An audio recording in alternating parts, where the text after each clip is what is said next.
It's me. I'm back. I hope everybody's doing well. I hope everybody is staying safe. I hope everybody is being smart. And most importantly, I hope everybody is staying on code. I haven't been with y'all for about a week, maybe a week and a half, because as you know, I was trying to practice doing some lives, but I couldn't get my schedule together this week because there's so much other stuff going on to actually go live. And then when there was something that was really pressing that I wanted to go live with, I had to wait until I got all the information, because I didn't want to come half-cocked at y'all with the information. So I didn't get it, and I really wanted to do this particular video. I really wanted to do this as a live, but there's so much going on this weekend with Tariq opening the Hidden History Museum, with Jason and his powerful Saturday and Sunday night broadcast, and Professor Black Truth. I just didn't want to go up against them to go live, so I just decided to go ahead on and turn it into a video.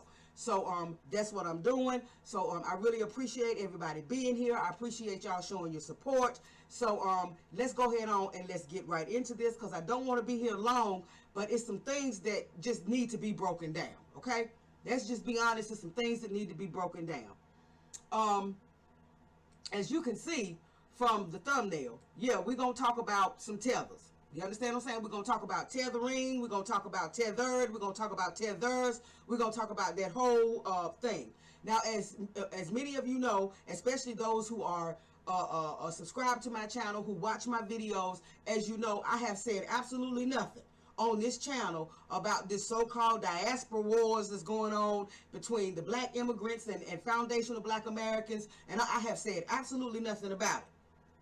I've never been involved in the Twitter spaces that were going on with it. I just don't say anything about it, because sometimes you have to just be quiet. You have to sit back in the cut, and you have to let things play out. You understand what I'm saying? And you have to let certain things show themselves. And that's what I've been doing. I've been allowing certain things to show themselves, okay? But this is Black History Month. And I'm 56 years old. I'll be 57 years old in July. And I have to be honest, this has been the most disrespectful Black History Month that I have ever seen. And I'm not talking about the dominant society. I'm not talking about white society being disrespectful during Black History Month, although they've been a whole lot extra this year too. But I'm not talking about them. I expect that from them. That doesn't bother me. That doesn't surprise me. You understand what I'm saying? It's the disrespect that has come from all the black immigrants and all the other so-called people of color that has just really boiled me. From the Super Bowl halftime to the serving chicken and waffles at the school that they had to make them apologize for serving chicken and waffles the first day of Black History Month, to all this stuff that's going on, talking about talking about the immigrants and all of this kind of stuff, and how Black History Month is just for everybody, and it's just for the black history of the diaspora and all of that. It has been the most disrespectful Black History Month that you have ever wanted to see, right? Why? I'm going to tell you why. It's because the agenda against foundational black America and foundational black Americans is revving up. And I'll tell you the reason why it's revving up. It's revving up because we're getting closer and closer and closer to reparations. And because we refuse to back down on this reparations conversation, we refuse to back down on the fact that we are owed. That America owes us a blood debt, and it's time for America to pay up. We refuse to back down. We refuse to allow any other groups to come in and piggyback off of us. I'm sure some of you have seen it, and if I think about it, I'll put it up. The video that Ann Coulter did, where she talks about all these other groups, the gays, the Hispanics, the women, all these other groups try to piggyback off of the black struggle, off of what we have been through in America, and they try to compare whatever situation they call themselves going through. They try to compare that to the black struggle in America, and just like she said, there is no comparison. The Irish, the Italians, the Chinese, everybody else tries to piggyback off of our struggle. And we are as foundational Black Americans. Not only have we now named ourselves, you understand, not only have we now set ourselves apart as a very unique, very special lineage, and as a very special ethnicity within the United States, and that we have our own culture. We're starting to gatekeep our culture. We're not allowing other people to come in and eat off of us anymore, and use us to their benefit. And then once they have used us and used our struggle to their benefit and used us to fight for them, then they give us their whole behinds to kiss. We're just not allowing that anymore. We're not backing down on these things anymore. And because of that, that's the reason why there is just this speed up, this high momentum in pushing these agendas against foundational Black Americans. You understand what I'm saying? And one of the main agendas is this agenda to use Black immigrants to muddy the water.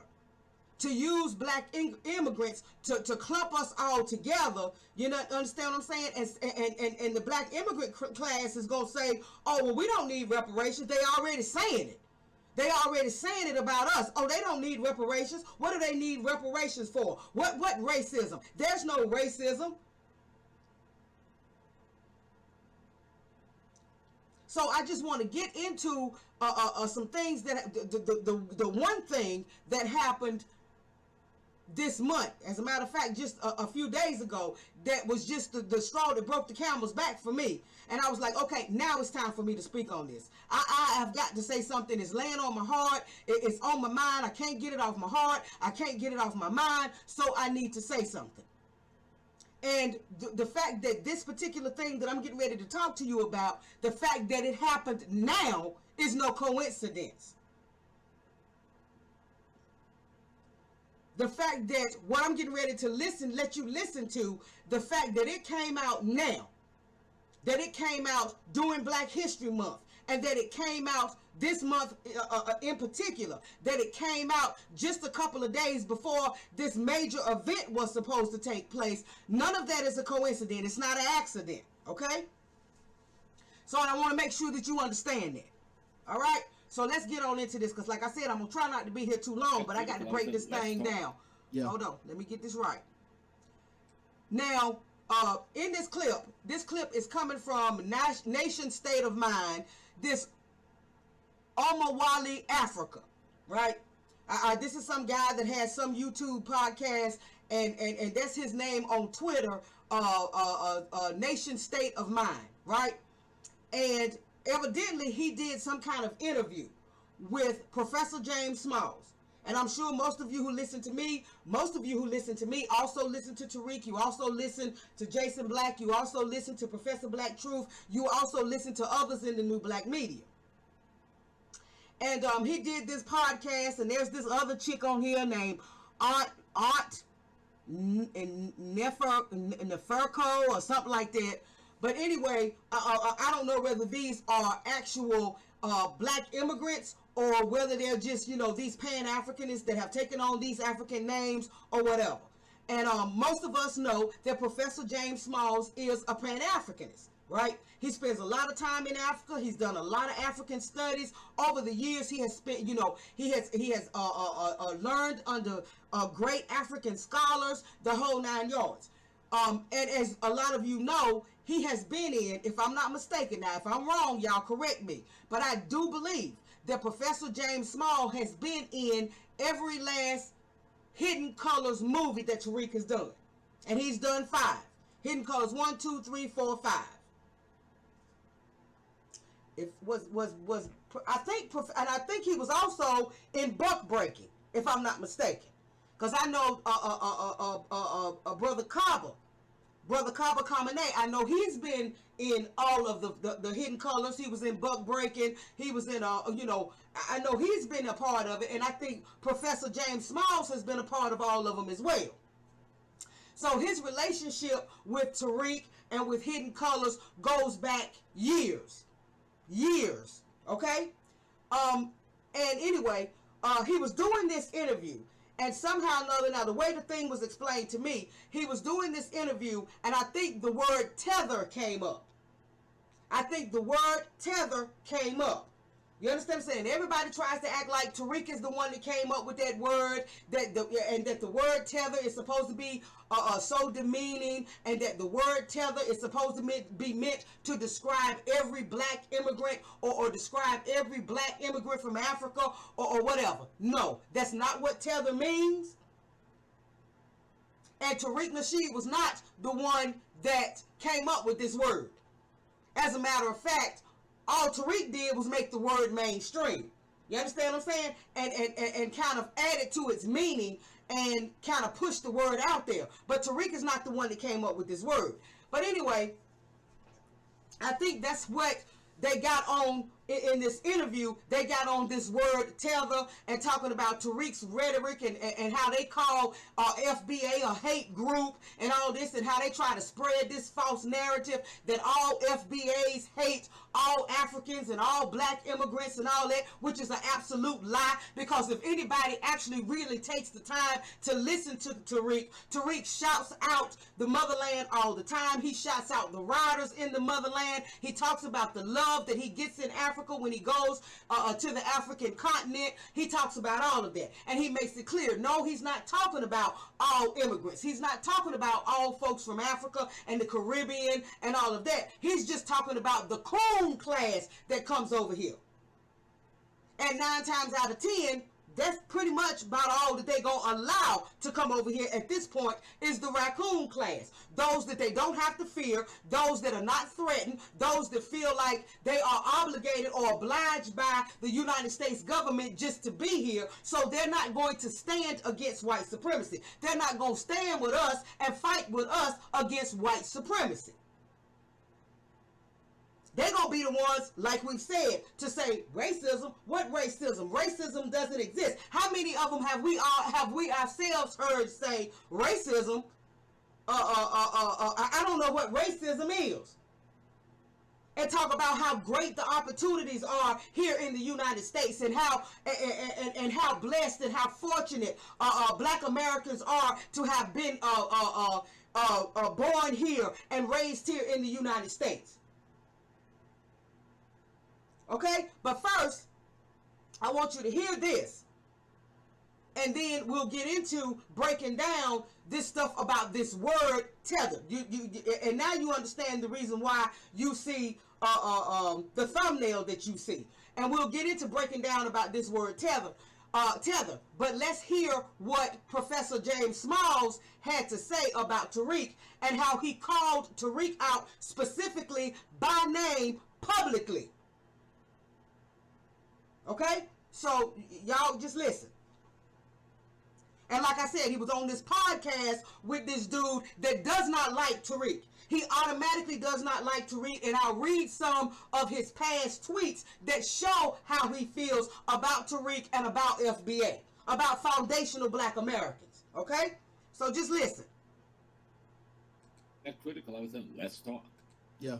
Now, when I heard the young people talking through my young brother Chase about foundational black America, I reached out to them. They came to talk. I want to know, what is the issue? Now, I don't agree, and I'll call names. I don't agree with Tariq's rhetoric, okay? He's done some very good things, but words have meaning, and words have power. Okay, let's stop right there.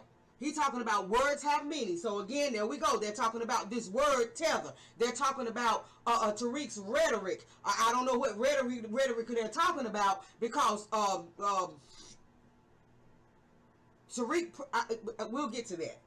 But he's not on here saying anything about the words that are being slung at us as foundational black Americans. The word Akata, the word Jair, these words that are being slung at us. You understand what I'm saying? So if you're not speaking to both sides, then why are you speaking to any side at all? If you're going to talk about how words hurt and how much damage and how much destruction words can do, okay, then we're here. We're native here. We're the foundation here. We didn't get here through any work that these black immigrants or any other immigrant group has done. That's not how we got here, but that's how they got here. They got here through the work that was done by foundational Black Americans during the Civil Rights Movement and even before then. We paved the way for them to be able to come here, and then when they get here, they disrespect us, they insult us, they talk shit to us. You understand what I'm saying? They look down on us and try to make us feel like they're better than we are. So I don't like the fact, and I'm not being disrespectful. You have to understand, like I said, I'm 56 years old. I'm somebody's elder.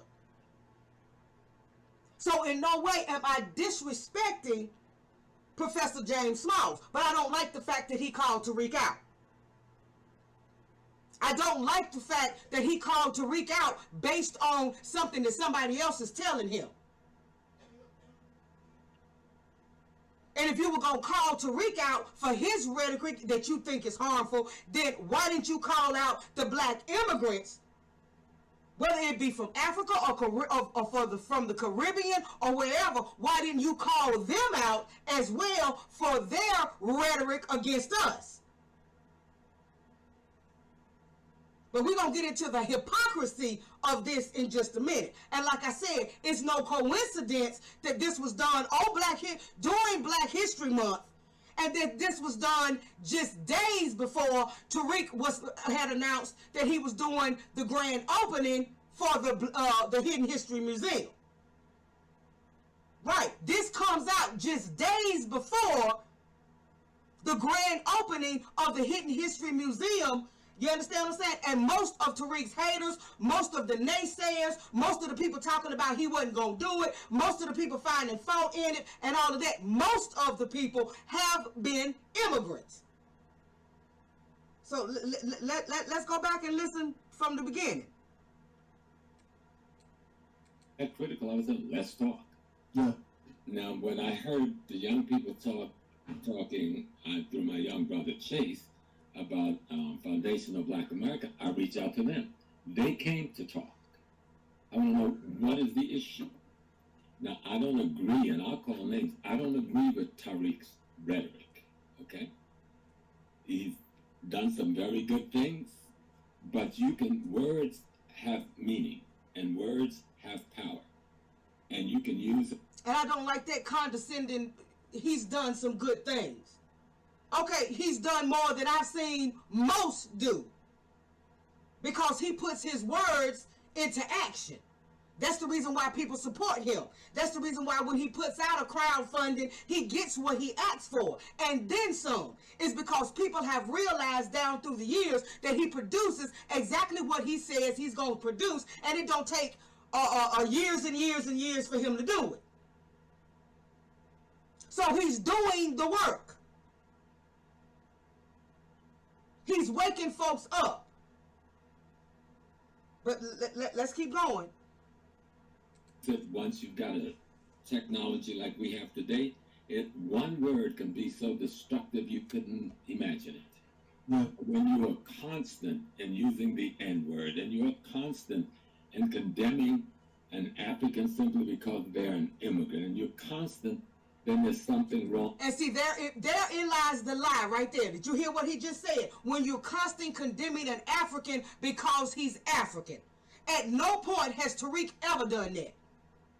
At no point has anybody in the new black media, any of our thought leaders, ever done anything like that. I'm talking about Tariq. I'm talking about Jason Black. I'm talking about the Professor Black Truth. I'm talking about the Phil Scott, the African diaspora. I'm talking about even Vicky Dillard. I'm talking about Boyce Watkins. None of them have ever condemned anybody because of their nationality, or because of the country that they came from, or because of their ethnicity.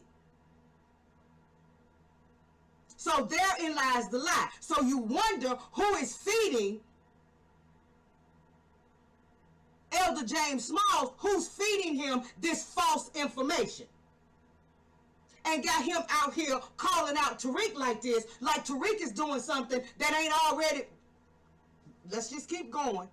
Along with your knowledge base, not just your analysis, you have to have a decent knowledge foundation to even make an analysis.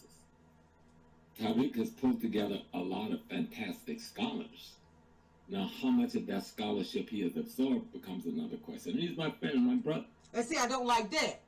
He's pulled together a lot of great scholars, but how much of that scholarship has he absorbed? Those are not the people you need to be asking. You need to be asking us, the people that he has taught, the people that he has enlightened on black history that we had no clue. And he gives us these history lessons every time he comes online, he gives us a history lesson. So he has absorbed quite a bit of it. He absorbed enough of it to put you in his documentaries. See, I don't like foolishness. I don't like foolishness at all. And right now, I don't know exactly the reason why, because like I said, I don't know exactly what Professor James Smalls has been told. You understand what I'm saying? I don't know what forces are working behind the scenes to try to turn him against Tariq and to try to cause him to come out and speak out against Tariq like this. But I know for a fact that it was not done on accident right now. This came out when it did for a reason. But I will say this, right this moment, just based on this video, Elder Professor James Smalls is very off code. Very off code. But I don't speak behind people's back. I do it straight up front. Tariq knows me. I love him like I love you. But his behavior, if I'm gonna go forward, has to change. His behavior like he a child and like he running around doing something wrong. His behavior, if I'm going to go forward, his behavior has to change. Come on now. And when in a few minutes, when I bring up some of the clips of some of the things that this same Professor James Smalls has said about particularly Africans and African immigrants, you're going to be like, is that the same man? So what is really going on here? You understand what I'm saying? What is really going on? What is the hidden agenda behind this? And then why would you go, and I'm assuming that this Omniwali Africa, I'm assuming he's an African immigrant or whatever, or whatever. Why would you go to them to speak against another FBA? Why didn't you just have this conversation with Tariq in private? And then maybe once you had this conversation with him in private, he still didn't tone down or whatever, or y'all couldn't get no understanding. Then maybe, if you need to say something publicly, okay. But why didn't you have this conversation with him in private, since you getting ready to go into he knows you and y'all friends and all of that? Just keep listening. And I'll have that private conversation with him. Because that's what... Okay, well then why didn't you have it before you called him out? Through my young brother Chase, I've done some very good things, but words have meaning and words have power, and you can use it once you've got a technology like we have today. One word can be so destructive you couldn't imagine it.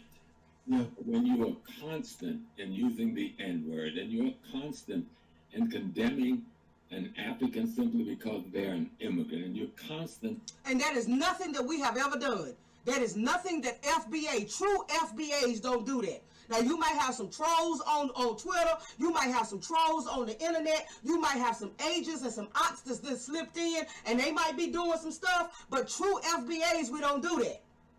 Never have done that. As a matter of fact, we have supported Africa more than anybody else. We have supported Africa when we never got that support reciprocated.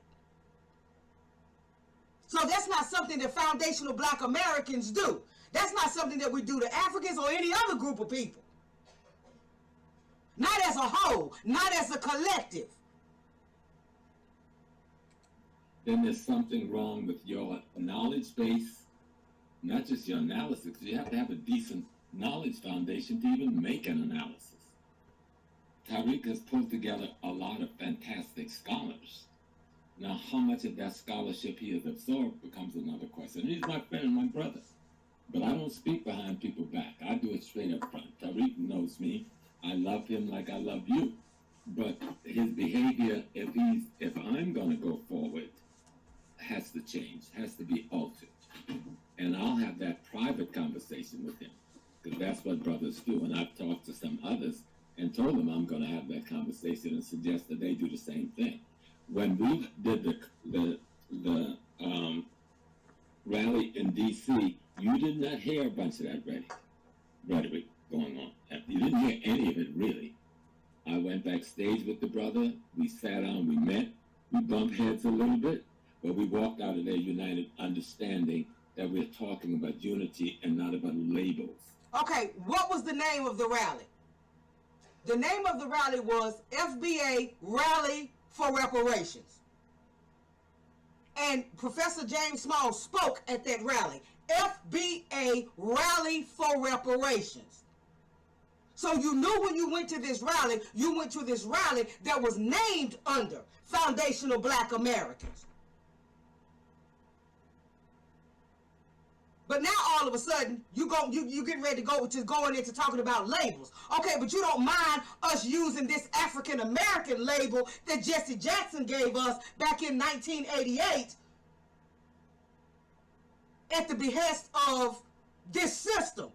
So it's okay for us to use that label, but we're not supposed to use the FBA label, I guess because it came from just a regular black man that's from the grassroots. Because Tariq is not a celebrity.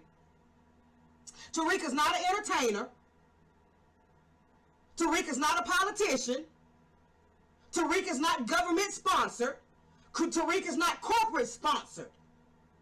Tariq is just a regular average man. Now, yeah, he knows some celebrities. Yeah, he's had a little bit of a little taste of celebrity. Yeah, I mean, he's run with some celebrities. But Tariq is not a celebrity. Tariq is grassroots.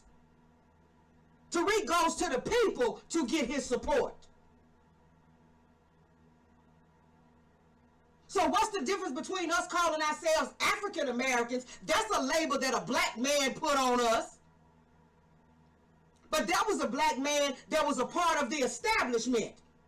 That was a black man that was working with white supremacy, you understand what I'm saying, to keep the status quo, Jesse Jackson.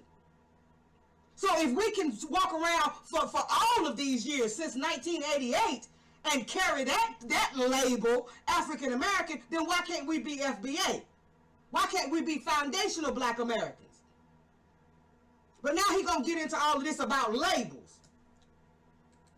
Sometimes what people are calling Pan-Africanists, they're not even talking about Pan-Africanists. Yeah, exactly. They label anybody who says, I'm doing something black and ain't them, that's Pan-Africanist. It's like people say the conscious community. What the hell is the conscious community? Everybody's conscious to some degree or not. There's no such thing as a conscious community. But we get caught up in these little label bags, and then we... Okay, so that's it for that clip. And like I said, the link to it will be down in the description box, so y'all can go and y'all can listen to it without me breaking in with my commentary. But it's very, very hypocritical. You understand what I'm saying? Because like I said, if you're so concerned about labels, then you wouldn't have been walking around calling us African Americans. That's a label. That's a label that Jesse Jackson put on us in 1988. Okay, if it was good for Jesse Jackson to do it and we could hold on to it for all these years, then when Tariq decides that he wants to bump it up from native black American to foundational black American, why can't we accept that? So see, it just makes me wonder. It really, really, really makes me wonder, what is this really all about? That's the question that everybody needs to be asking. What is this really all about? Why now? And why, after you have known this man all these years, you understand what I'm saying? Tariq ain't just started talking the way he talking now. Yesterday, he been talking like this for a minute. But it didn't stop you from being a part of Hidden Colors 5. It didn't stop you from being a part of Buck Breaking. It didn't stop you from coming to the Foundational Black American Rally for Reparations. So I don't get it. What's really going on, right? Okay. Now, let me Let's talk. Yeah. Now, let me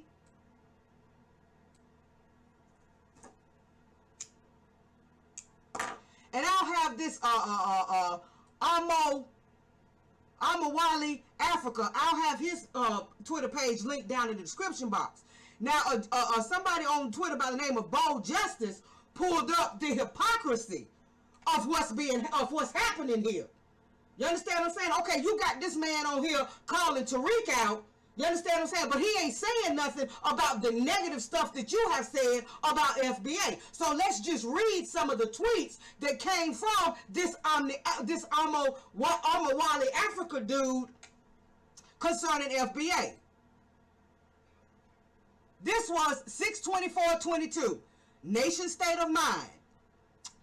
With flying monkeys like this monkey branching into my mentions for Daddy Tariq. It's a wonder he thinks so little of their collective intelligence. FBA, this is what he says FBA stands for. Fecal-brained Americans. Shit-brained Americans is what he says the FBA stands for. Now this was 6/4/22. This was last year. This was June of last year. But Dr. Smalls ain't said nothing about that. Dr. Smalls ain't said nothing about the fact that you're going to call us monkeys with flying monkeys like this monkey branching into my mentions for Daddy Tariq. So your hatred for the man is already showing. Okay? That's one of his. That's one of them.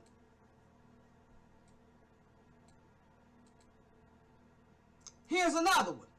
Tariq is responsible for misleading his FBA group. They keep trying to turn us into a group.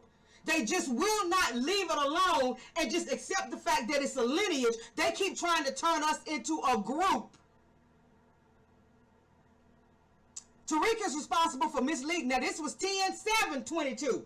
This is October the 7th, 2022. Tariq is responsible for misleading his FBA group, who now believes that Twitter Spaces, and the YouTube chat section of the so-called new black media, he puts that in quotes, equals the black grassroots. Brother Rashad is a solid brother doing actual grassroots work. Tariq is an entertainer. Well, he's an entertainer that sure has done a whole lot of work in the community. Okay? But you see Professor James Smalls ain't said nothing about none of this. Why he talking about how the destructive power of words, he ain't said nothing about this brother's words. Okay, let's go to another one. When the FBA cult, see, always it's either a group or it's a cult or it's a hate group or whatever. Just can't accept the fact that it's a lineage. Why? Because we separating ourselves. We delineating. We're looking out for just us now. Why? Because we now understand that in order for us to get what this country owes us, that's what we're going to have to do. And we didn't get that from Tariq. And Tariq didn't get that out of the thin air. So just listen. When the FBA cult emerged in 2019, it exposed just how mentally damaged we've become as a people. So many folks who didn't have an ideological anchor got washed away by a charismatic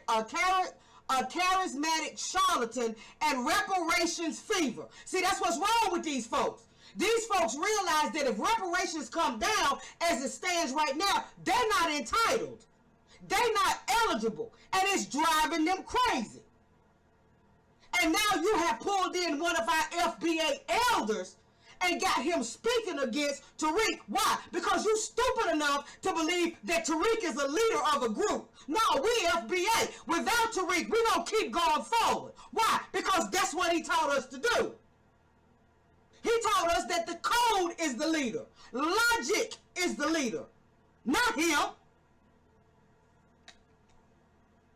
That was 2/18/23. 2/18/23. Just what, a week ago?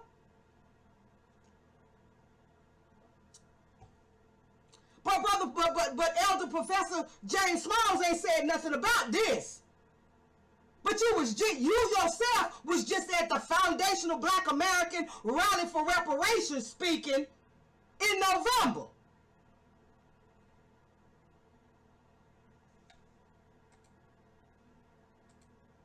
Now get this. This was 2/18/23. FBA is a sinking ship, and no matter how loud we scream iceberg ahead, there is no saving this vessel that has set a course for the ocean floor. That's what they want. They want us to sink. They want us to do like ADOS did. That's what they want. They want us to do like ADOS did. You understand what I'm saying? Because for a long time, we just thought ADOS was a lineage. And as long as it was just a lineage, we were fine with it. But then we found out that Tone and Yvette called themselves actual leaders of an organization, a group. They setting up chapters everywhere, taking people's information, charging people membership fees, and all of this kind of stuff. And that's the route that they want us to take as FBA. But no, we understand now. It's our lineage. And it's going to continue to be our lineage. You can't change who we are. And you got to understand, foundational Black American didn't come from Tariq.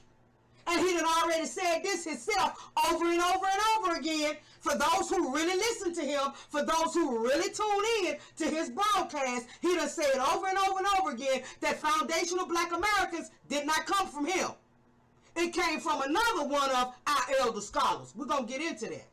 But these are just some of the tweets that this guy has put out, this Amawali has put out about foundational Black Americans, and he did it before this interview, but Professor James Smalls didn't seem to have a problem with none of his rhetoric. But he gonna go on this man's show and call Tariq out. Something else is going on here, people. Something else is going on. Okay? Now,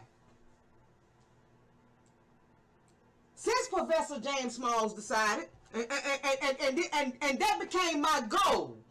Once I saw this video, that became my goal. Come on, come on, Elder. Come on, Baba.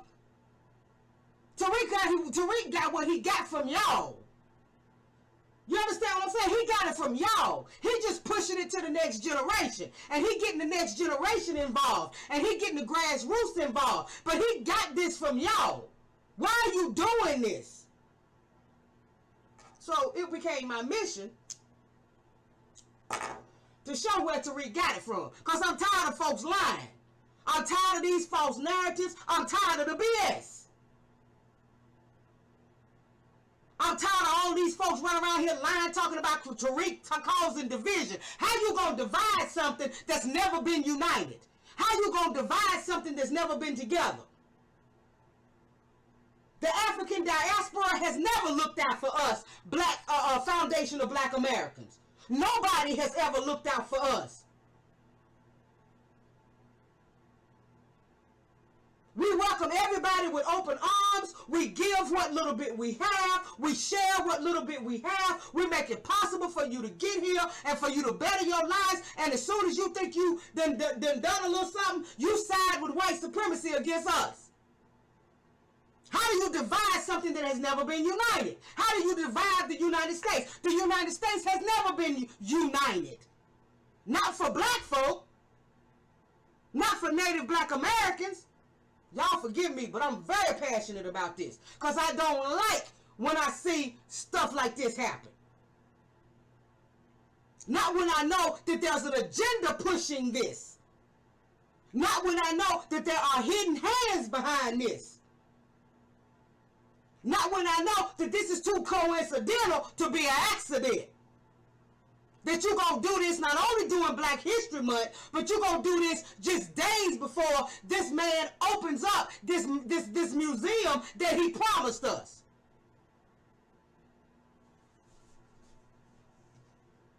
Okay. Now, this is something I want y'all to pay real close attention to, right? This is something that was done 8 years ago. So it was done 8 years ago. It was done in 2015, right? House of Consciousness. This is with Sanetta, right? And this is Professor James Smalls speaks on the Hebrew Israelites and much more, right?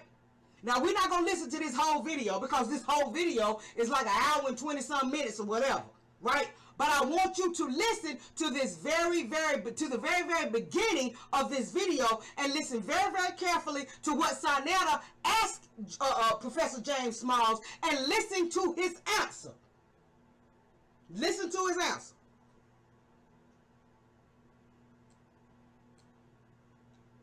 And I got it up. It should be loud enough.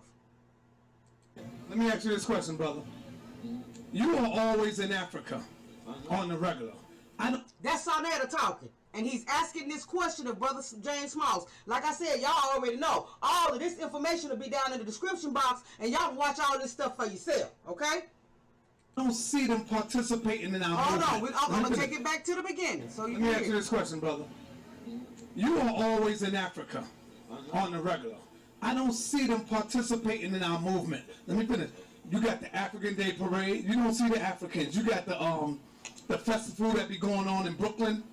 The band festival, the African festivals. Where's the Africans at? When we doing our rallies and our marches, where's the Africans at on your side? Talk to us really about that, man. See, let me tell you something. We think slavery in America was something. Slavery in Africa is still in force. You talking about deaf, blind, and dumb. Don't confuse you because somebody got on some printed cloth that's printed in Holland or India that you're looking at an African cultural expression.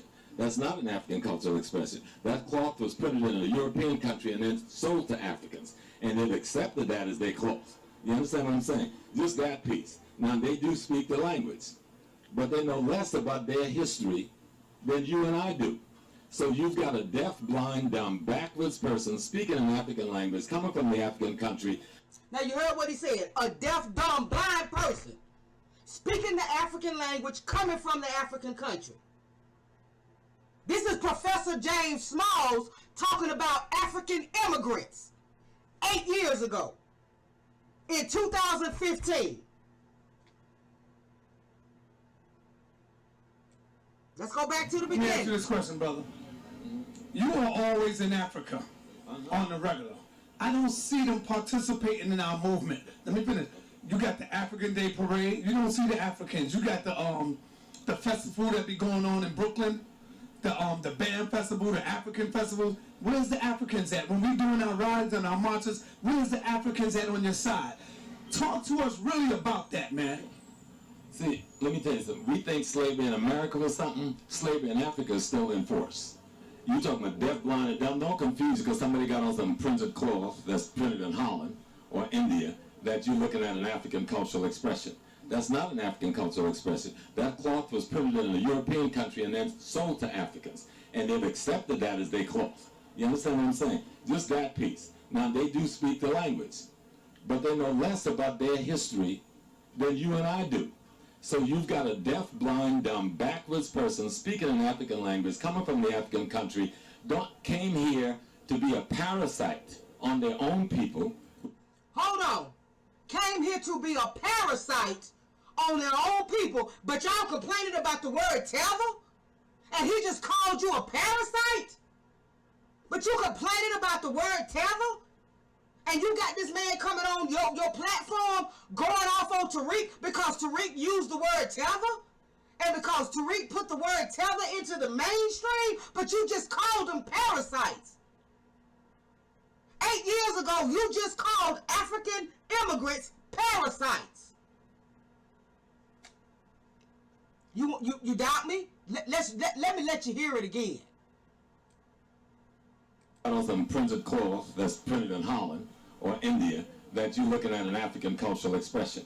That's not an African cultural expression. That cloth was printed in a European country and then sold to Africans. And they've accepted that as their cloth. You understand what I'm saying? Just that piece. Now, they do speak the language, but they know less about their history than you and I do.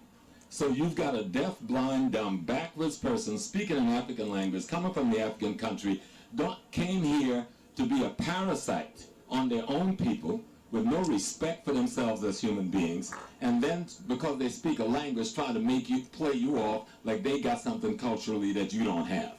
The most culturally enforced African in the world is the African American. You heard what he said. The most culturally enforced African is the African American, is the African in America. Now, this is Professor James Smalls, the same Professor James Smalls that you just heard call out Tariq talking about for his rhetoric. And talking about how destructive words can be.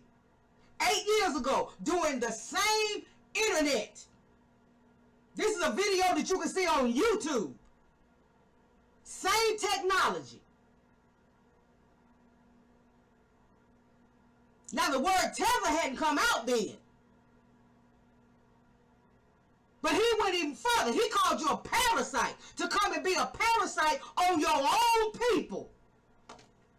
One more time. We think slavery in America was something. Slavery in Africa is still in force. You talking about deaf, blind, and dumb. Don't confuse it because somebody got on some printed cloth that's printed in Holland or India that you're looking at an African cultural expression. That's not an African cultural expression. That cloth was printed in a European country and then sold to Africans. And they've accepted that as their cloth. You understand what I'm saying? Just that piece. Now, they do speak the language, but they know less about their history than you and I do. So you've got a deaf, blind, dumb, backwards person speaking an African language, coming from the African country, came here to be a parasite on their own people. Came here to be a parasite on their own people. This is Professor James Smalls. 8 years ago.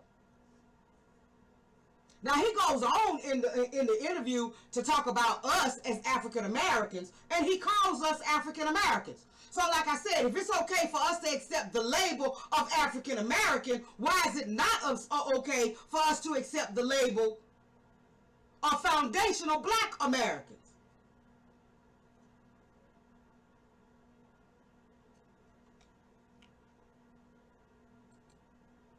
Now let's move on. The greatest capability to protect itself, because that became the workforce that replaced us in the workplace. Right. That's the punishment. Get jobs anywhere. You can just, okay? And I praise the, Right. You don't understand. From your own in America, and the Arab abilities are $1 trillion. You can't sell your food to you. And the second thing we have to... As far as what me, my brother Sarnetta, and another one of our partners, and a couple of other cats that run with us, every Tuesday night at the National Black Theater, we're doing something called Money Making Tuesdays, to try to bring in an awareness to economics, to start an economic conversation in our community. We speak a lot about history, but we don't speak a lot about economics, and we're not getting the response from the people that we think we should be getting, right? And what we're getting a lot of is a lot of criticism and a lot of negative comments. Can you tell me, like, what you think it's going to take for us to get people involved in an economic conversation, and why we coming up with so much criticism? Right. Let's hit first. You said I was going to bring some wisdom. Remember, wisdom is the appropriate application of knowledge. Okay. And so that's where we're running into trouble. We have people who got some knowledge, but they can't apply it appropriately. But they'll say they got wisdom. But if you can't apply knowledge so that it does you some good, then that's not wisdom. We just have to start making that base. And the second thing we have to look at, African Americans need to define themselves. There it is. African Americans. That's what he called us. African Americans. Like I said, that's not what we've always been. You know, we've been colored, we've been Negroes, we've been the other N word, we've been all of that. African American came 1988 from Jesse Jackson. But this is the same man that said we get caught up in labels. In his recent interview with this Amo Wale dude.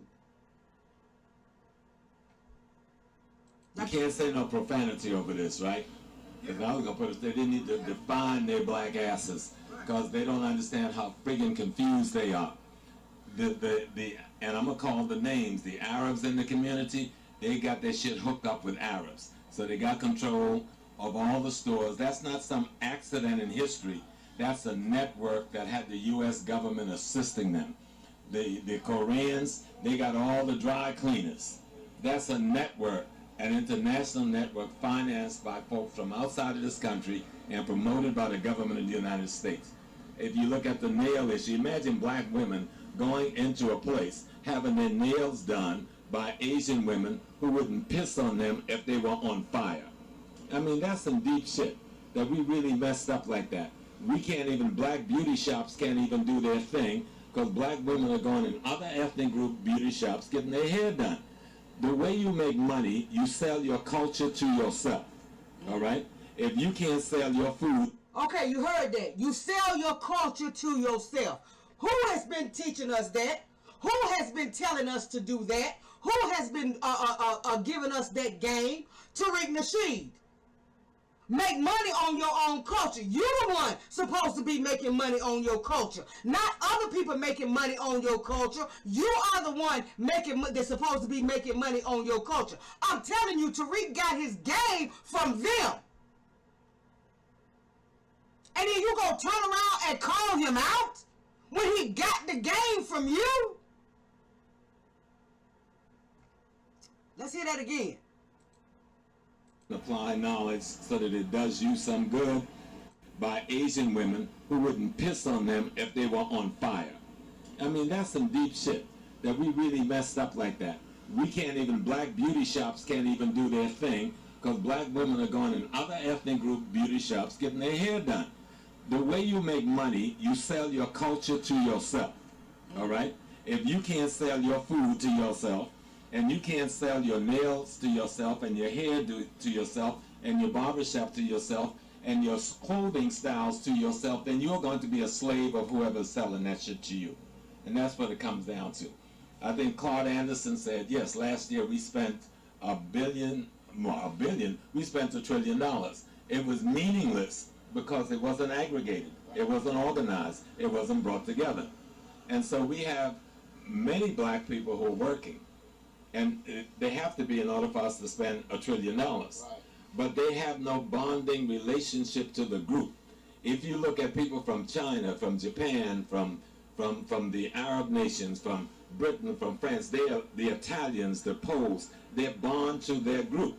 Group comes first. We got some foolish backwards notion that we're supposed to be hooked up with everybody. Right. And not even realizing that nobody is hooked up with us economically except to act as our parasite while we are their saprophyte. He said, they the parasites, we the sacrifice. But this man right here lays it out. He tells you, you make your money from your own culture, with your culture, with your own people. You make money from your culture. You don't allow other people to come in and make money from your culture. Okay, well, that's exactly what Tariq does. When Tariq gets ready to fund any kind of project, he comes to his own people. He don't go to white America. He don't go to corporate America. He don't go to all these other groups. He comes to us. Why? Because that's what the elders have told him to do.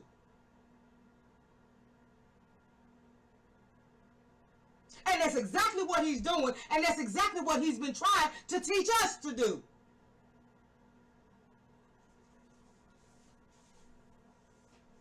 Now, let's go a little bit further. Like I said, this whole interview will be down in the description box. You can go listen to the whole thing. But again, like I said, he told it was fine for him to call us African Americans, so it's fine for us to accept that label. But now all of a sudden, FBA is a trick, and we shouldn't get caught up in the bag of labels and all of that. See, I'm telling you, it's more to this than meets the eye. Somebody is deliberately trying to turn Professor Smalls against Tariq and got him out publicly calling Tariq out. Now, let's go to one more. Now, this comes from a gentleman, or I don't know whether it's a gentleman or whether it's a female, but this comes from a Twitter account called what is it? Bold Justice. Okay.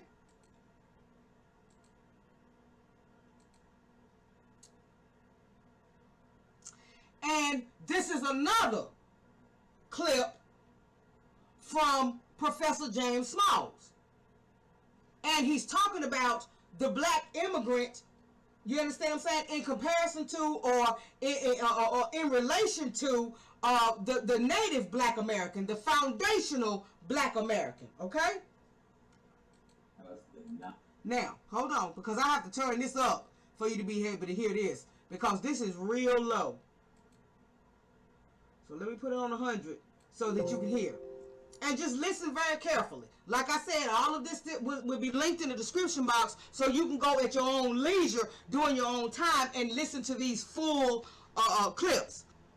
Now, I don't know exactly when this one came up, but okay.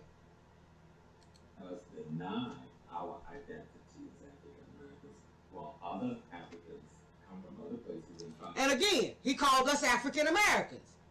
So again, that label that Jesse Jackson put on us in 1988, he's still calling us by African Americans. And this one has to be more recent, because by now he's got the beard with the gray and all of that. So this one has to be more recent than the one that I just did, which was 8 years ago. Us deny our identity as African Americans, while other Africans come from other places and try to assume that identity for economic reasons and political reasons, and yet do not ally themselves. Now he just said they want us to deny, you understand what I'm saying, our identity as African Americans, while other Africans come from other places and assume that identity. They take on that FBA identity for economic and political reasons. Ain't that what we've been talking about? How they come in and cosplay as foundational Black Americans? In the music industry, in the movie industry, in Hollywood, they come in and cosplay as Black Americans so that they can try to get those benefits that were supposed to come to us through the Civil Rights Act of 1964, affirmative action, all of these other things. They come in and they benefit from it, but we don't. As foundational Black Americans, we don't benefit from it. But they do, and they come in and cosplay as us. That's what he just said. I'm going to let you hear it again. Us deny our identity as African Americans, while other Africans come from other places and try to assume that identity for economic reasons and political reasons, and yet do not ally themselves with the African American in most instances. You heard what he said. And yet they do not ally themselves with the African American in most instances. Okay, ain't that the same thing that we talking about now? So I'm not understanding how you can put all of this out and how you can say these things and then turn around and call Tariq out talking about you don't agree with his rhetoric. What rhetoric? It's not rhetoric. He's just saying what y'all have been saying for eons, for years. He's just following his teachers. But now all of a sudden, he's doing something wrong. Now all of a sudden, in order for you to go forward with him, he going to have to change his behavior. What? The behavior that he learned from y'all? So again, it makes you wonder, what's really going on here? What forces are really behind this? Who got to Professor James Small? Who got to him? That he would come out at Tariq, especially right now, when we're going through all this stuff for reparations. When we're seeing all of this disrespect for foundational Black Americans during Black History Month. When he's just about to open the Hidden History Museum. Why now? Okay, now I'm going to take it from the beginning and I'm going to shut up and I'm going to let y'all hear it. Us deny our identity as African Americans, while other Africans come from other places and try to assume that identity for economic reasons and political reasons, and yet do not ally themselves with the African American in most instances. That those immigrant Africans do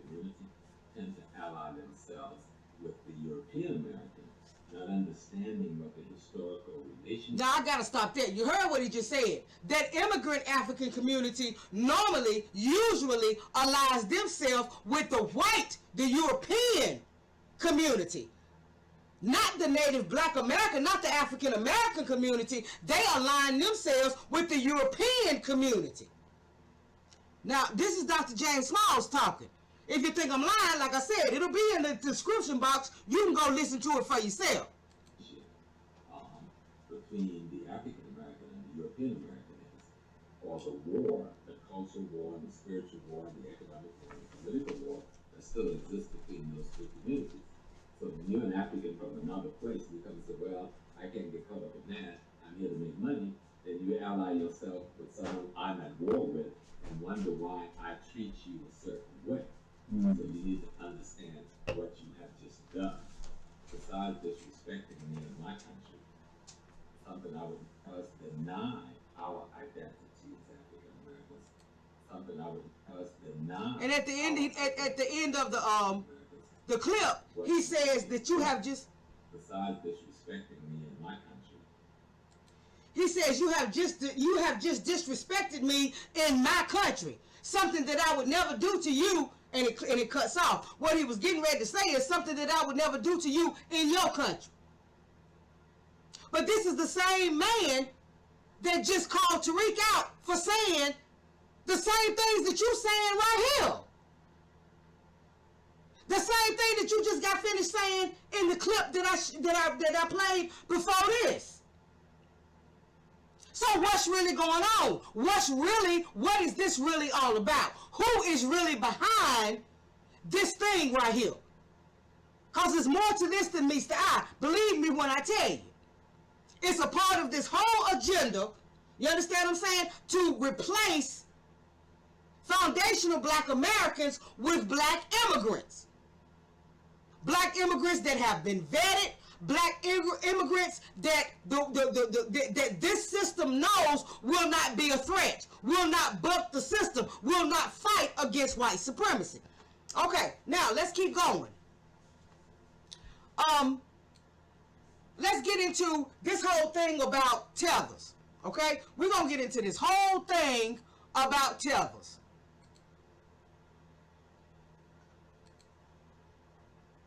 About the word, all of that. We're going to get into every bit of it. Hold on a minute. Y'all hold on, I'm looking for something to pull up. Alrighty. And I'm sure that, hold on.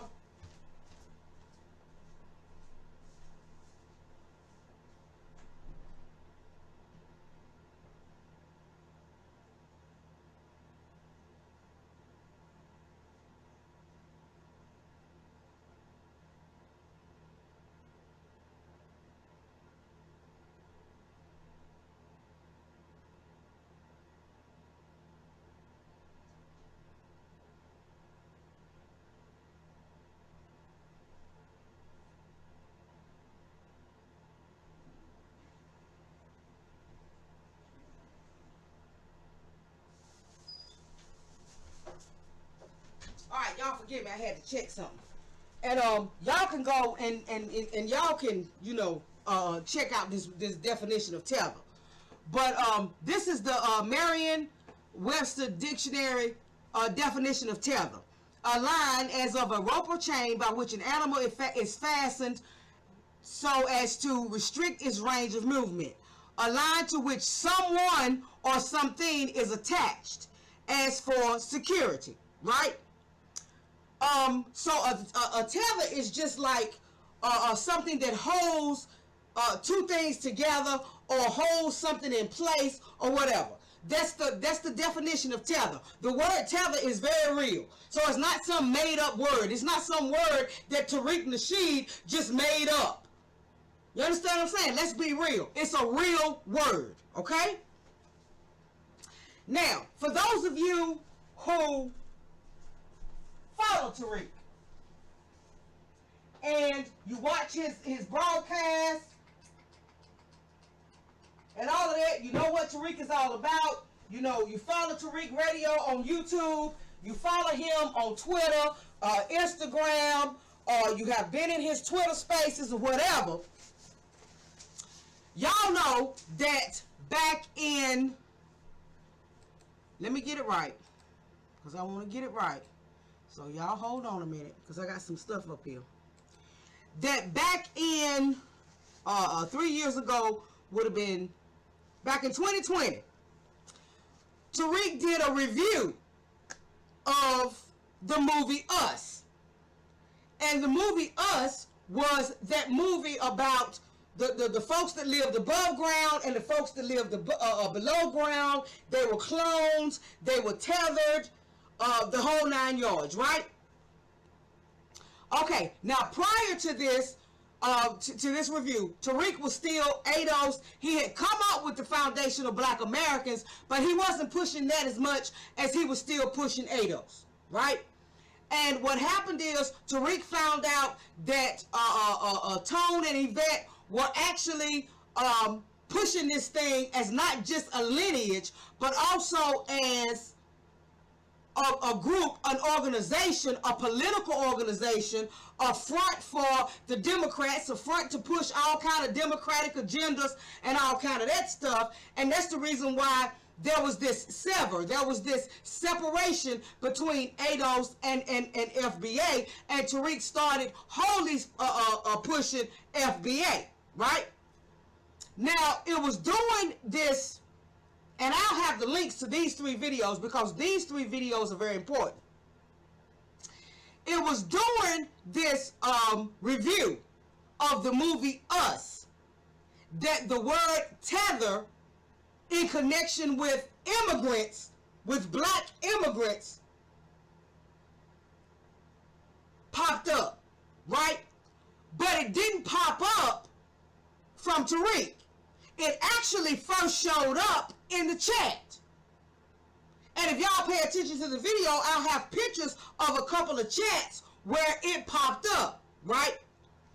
Now, like I said, this was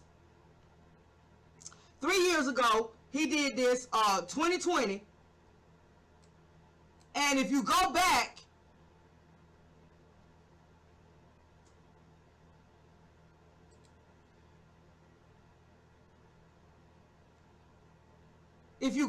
you'll see the date of this video. But it's Tariq Nasheed's review. Tariq Nasheed reviews the Us movie, right? And the first thing I see is Sweet James Jones Jr. The immigrants are the ADOS tethered. Right? Tariq ain't said nothing about immigrants and tethers. He ain't put the 2 together yet, right? But folks in the chat are already putting it together. Okay? Then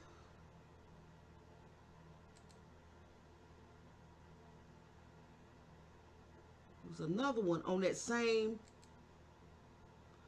hold on.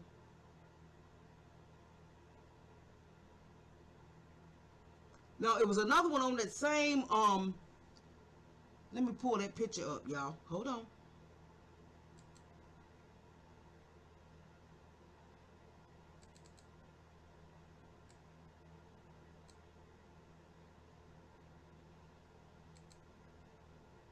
Let me make sure I got the right one. No, that's the one I already got, so I don't want that one.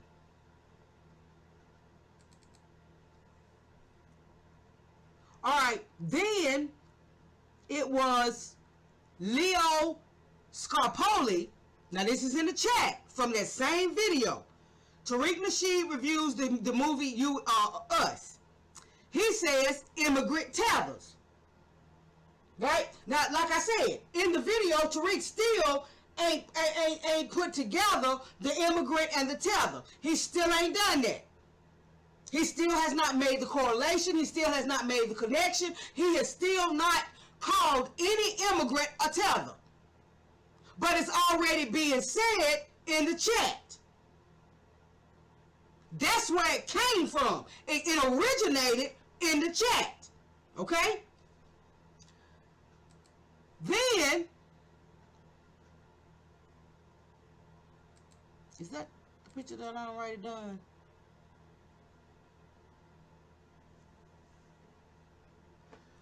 Same video. Tariq Nasheed reviews the movie You Us. You got John Mitchell, who says immigrants are our tethered.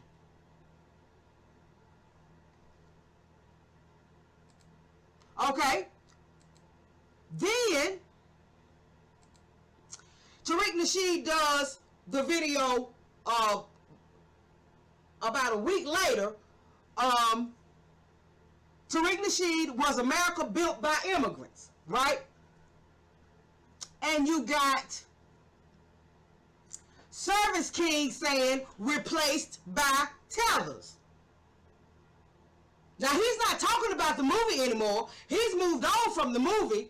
You understand what I'm saying? He still hasn't come out and publicly in any of his videos or whatever called any black immigrant or any immigrant a tether. But you got folk in the chat that are already making that correlation. Again, Service King says replaced by tethers. Okay?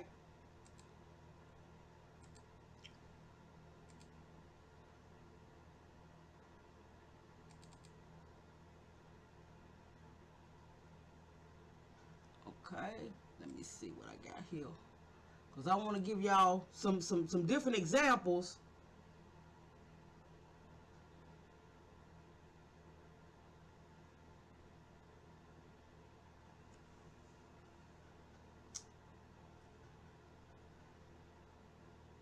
Hold on.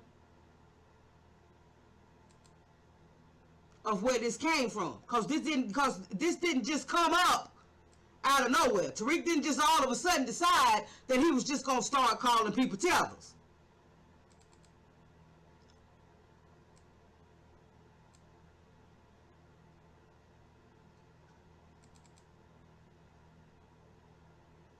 Okay, and here's another one that came from was America built by immigrants. Tariq Nasheed 3 years ago was America built by immigrants. I remember when he did that broadcast, that live. Dual James, immigrants are our tethers. Now, I was trying to research because I wanted to find the exact broadcast where he started correlating tethers with immigrants that come over here catering to white folks and working with white supremacy and trying to undermine us and the whole 9 yards, but I couldn't find it. But 3 years ago, Tariq was not the one he was not the first one to start correlating and putting immigrants and tethers together. That was happening in the chat. So all Tariq did was, after he had just plumb got fed up, and the video that he was just plumb fed up on was the one that he did where he said the FBA kitchen is closed. And all of these videos will be linked down in the description box. Go back and listen to these videos.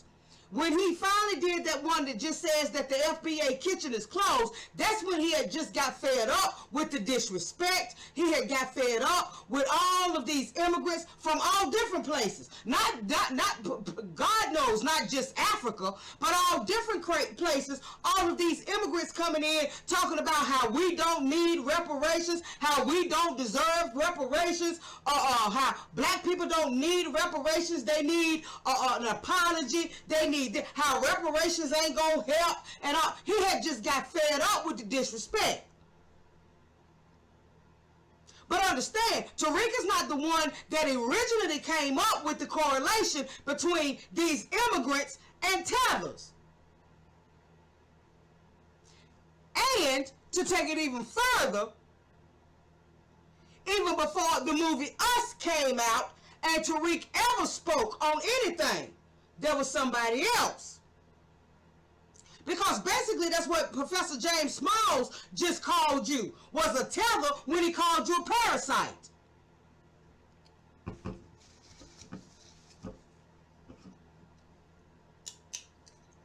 basically called you a tether. The word wasn't out then. At least not in this in this connotation. The word wasn't out. In this context, the word wasn't out. But he called you even more than a tether. Not only did he say that you were trying to replace, as far as the movie Us is concerned, not only did he say you were trying to place, but he called you a parasite, meaning that you were living off of us, eating off of us.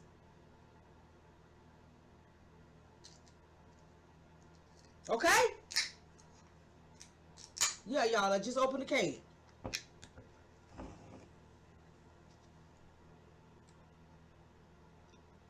So for all these people telling this lie about this word tether, okay, first of all, it's a real word. You understand what I'm saying? It's not some made up word. It's a real word that has a real definition in the dictionary.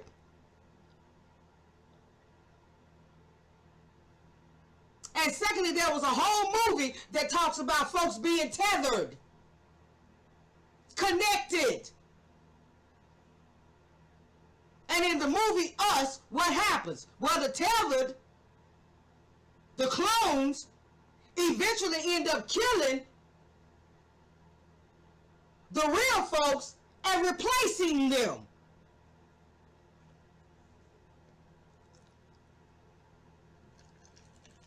Just let that sink in. Jordan Peele didn't make that movie just to be making it. Okay, but let's keep going, because now we want to talk about, these folks keep talking about division, and Tariq with all of his rhetoric and all of this is causing all of this division and all of this, and like I said, you can't divide what's never been united. I mean, the 54 countries on the African continent, you understand what I'm saying, can't unite and can't come together under one banner because of the tribalism.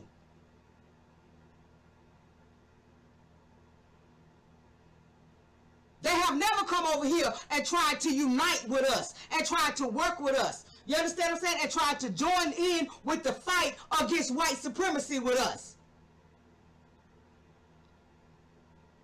Not on a large scale. Now, you might have one or two, but as a collective, no. So how can you divide what's never been united? But they keep on talking about, you know, and now they're really upset about the fact that now we are delineating, which means we are separating ourselves. Foundational Black Americans, we are separating ourselves as our own ethnic group, as our own lineage. You understand what I'm saying? Why? And I'm going to tell you why. No, as a matter of fact, I'm not going to tell you why. I'm going to let Dr. Claude Anderson tell you why. Hold on just a minute. Listen very carefully. This is Dr. Claude Anderson on the Rock Newman show, and Rock Newman specifically asked him about delineating. So just listen. The United States Department of Labor says that everybody's over black folk. Black folk have not moved one iota in 150 years. They're still on the bottom, underneath the society and outside of it. You said something earlier in an answer where you said that you talk about native blacks. And so that clearly sounds as... Let's stop right there. Now, for those of you who really follow Tariq, and you have really listened to what Tariq has said over the years, you know that Tariq got foundational Black American from Dr. Claude Anderson. And he has said it over and over and over again. He has never claimed that foundational Black American was something original that came from him. He has always given that credit to Dr. Claude Anderson.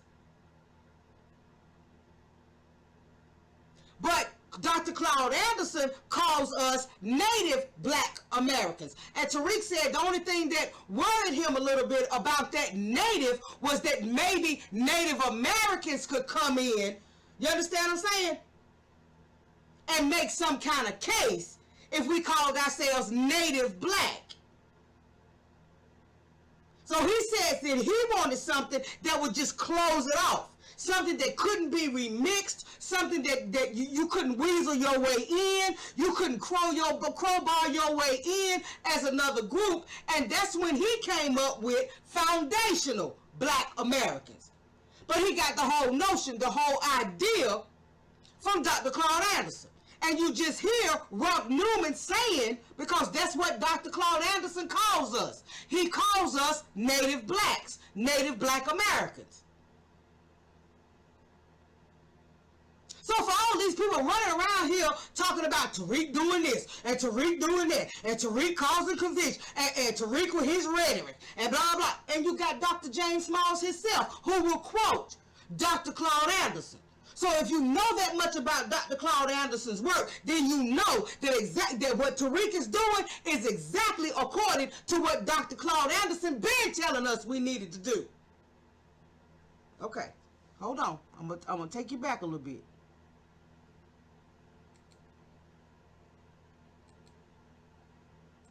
And so that clearly sounds as if you are delineating out of it.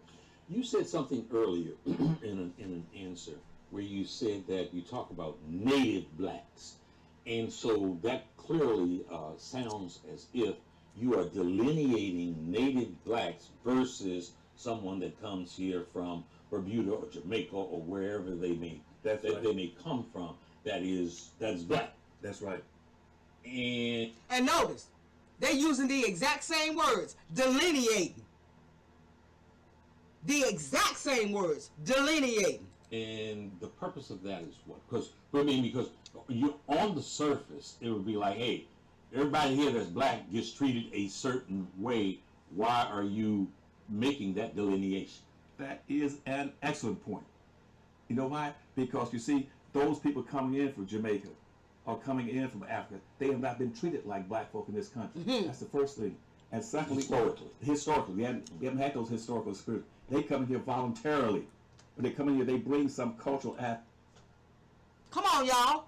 What has our thought leaders, not just Tariq, but Jason Black and others, Professor Black Truth and others, what have they been teaching us? These folks don't have the experiences that we have. They don't have connection. They don't have the connection with the soul here in America that we have. Why? Because they have not experienced on American soil what we have experienced.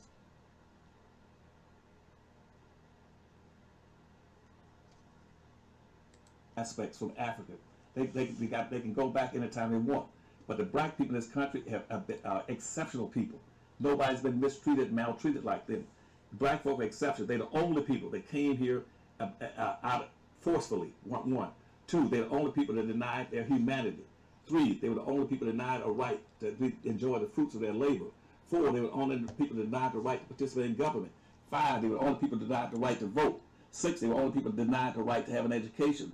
Seven, they were the only people that denied the right to have a business.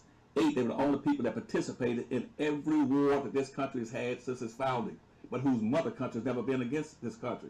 All those immigrants come from countries where they fought America, and they came in. And the seven, that they're the oldest and most patriotic people in the country.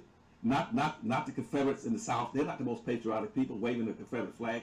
The most patriotic people in this country are black people, Native Blacks, because you see 99% of all those blacks have been direct descendants of slaves. You heard what he said. 99% of Native Blacks are descendants of slaves. 99%. Please tell me that you understand that this is where Tariq got his learning. This is who brought him into the game. Tariq is following their direction. He is following their instructions and doing what nobody else was ever willing to do. Dr. Claude Anderson is making it clear here. We got to delineate. We got to separate ourselves. We got to let them know that yes, there's a difference between us, Native Blacks, than all of these other so-called blacks that are immigrating in here.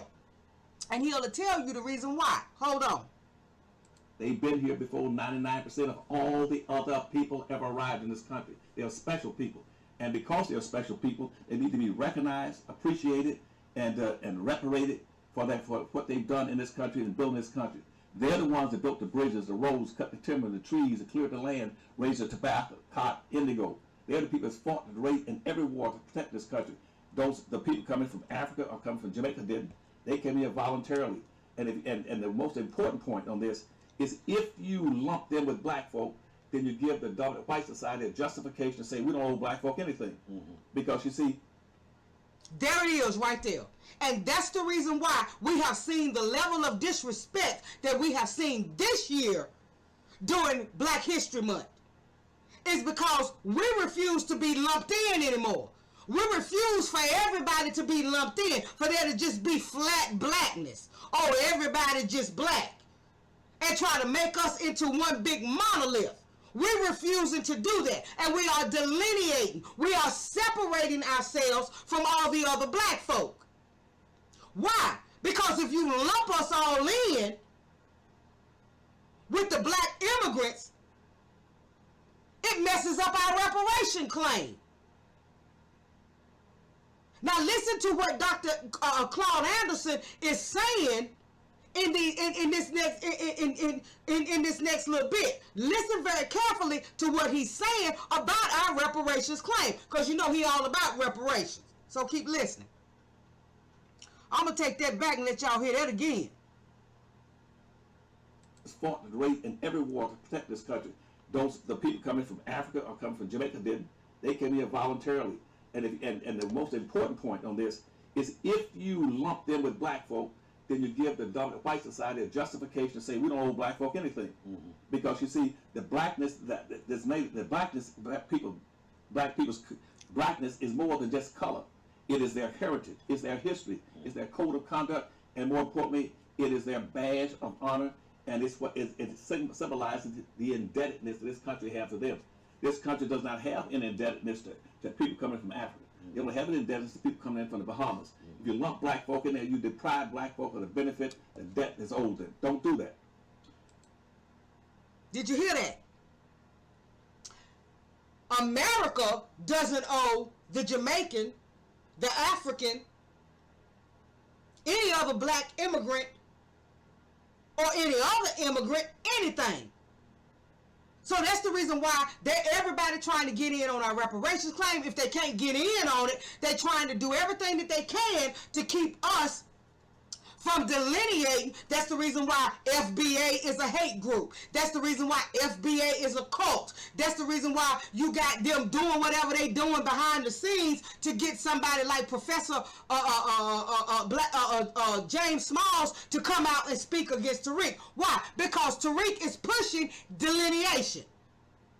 Why? Because he understands what Dr. Claude Anderson has been teaching, is that without delineation and without separating ourselves and making it known that we are different from all these other immigrant groups. Why? Because the United States don't owe them nothing. The United States owes us a debt. But if you lump us all in together and we accept that and we continue to just go along with that flat blackness, oh, and just everybody is just black, oh, we all black, we all come from the motherland. No. If you keep doing that, then you kill your own reparations claim. Why? Because we are the only people that America owes a debt to. Native black, foundational black Americans. We are the only people that the United States is indebted to. I'm going to let y'all hear that again.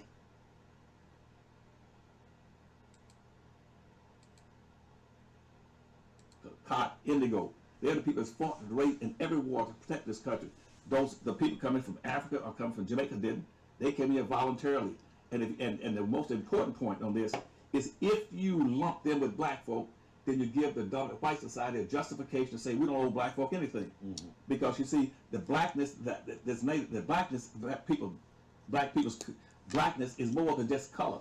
It is their heritage, it's their history, it's their code of conduct, and more importantly, it is their badge of honor, and it symbolizes the indebtedness that this country has to them.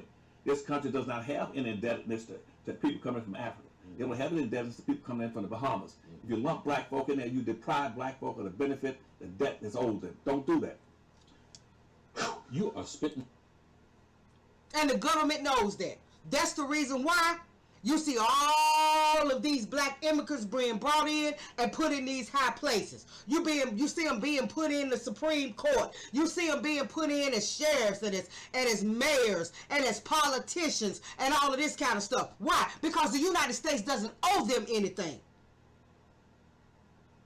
As a matter of fact, they feel like they owe the United States something. They feel like they owe the government and this white supremacist system something. So they're not going to make any demands. They're not going to fight against white supremacy. And they're certainly not going to join us in our fight for reparations.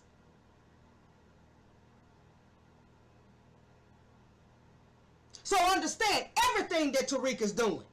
Everything that he's doing, from delineation, for calling these folks tethers, calling out these immigrant coons and bootlicks and collaborators with white supremacy, all of this came from the elders. It came from our elder scholars. And he's not causing any division. He's doing exactly what they've been telling us for years that we need to do.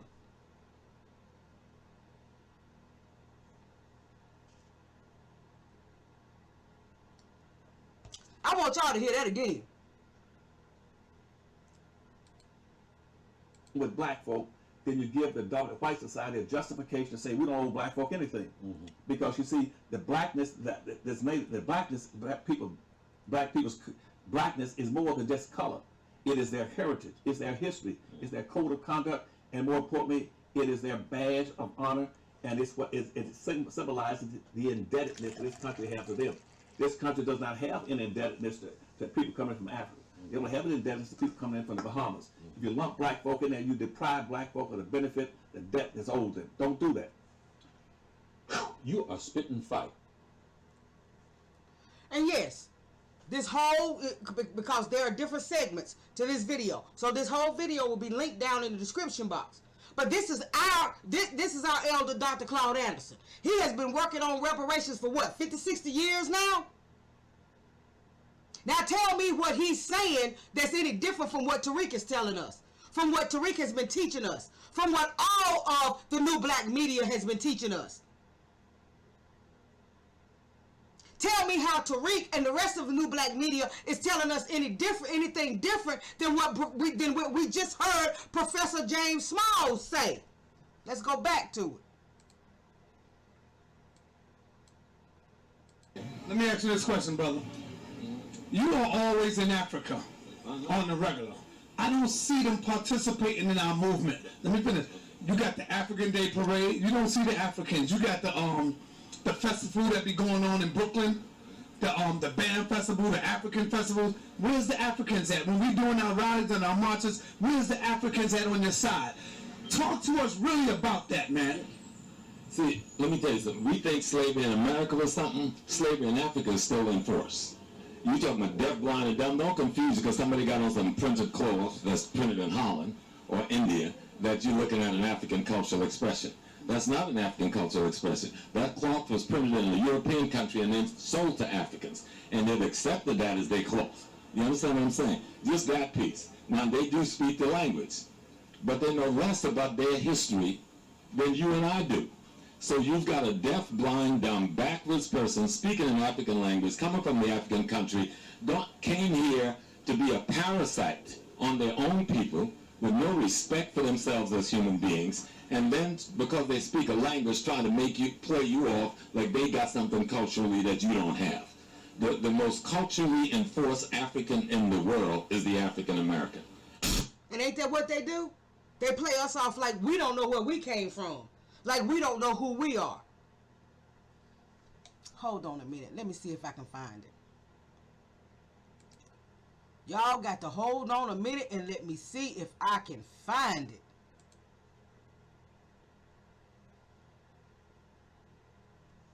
The African chick that everybody was talking about on Twitter,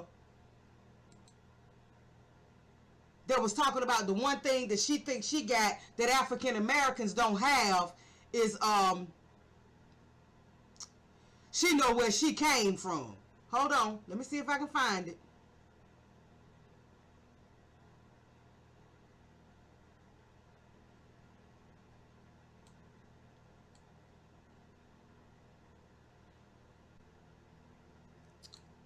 Wait a minute. I know where I need to go. Hold on, y'all. Hold on. I know this is getting a little long-winded, but y'all need to understand.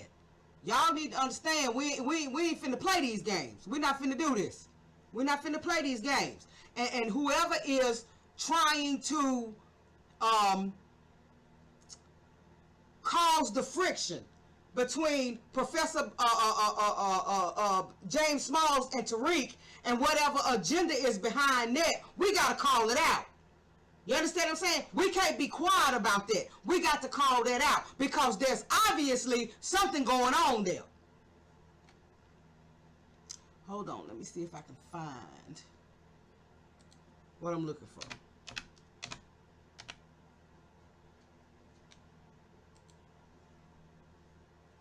And yeah, they say Tariq has spoken on this or whatever. I don't know. I ain't heard it. Okay. Well, it ain't on his. No, I thought it was on his Instagram. Let me see. I don't know. They say he did a broadcast and he spoke about this whole thing with Professor James Smalls. I don't know. But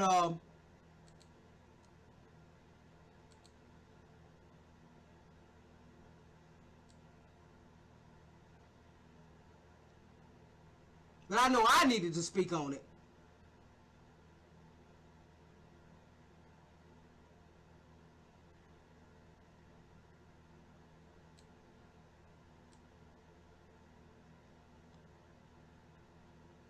Let me see. Hopefully I can find it. Hopefully I can find what I'm talking. Hold on, y'all. Just hold on. Don't go nowhere. Just let me see if I can find what I'm looking for. That's that one. Oh, here it is.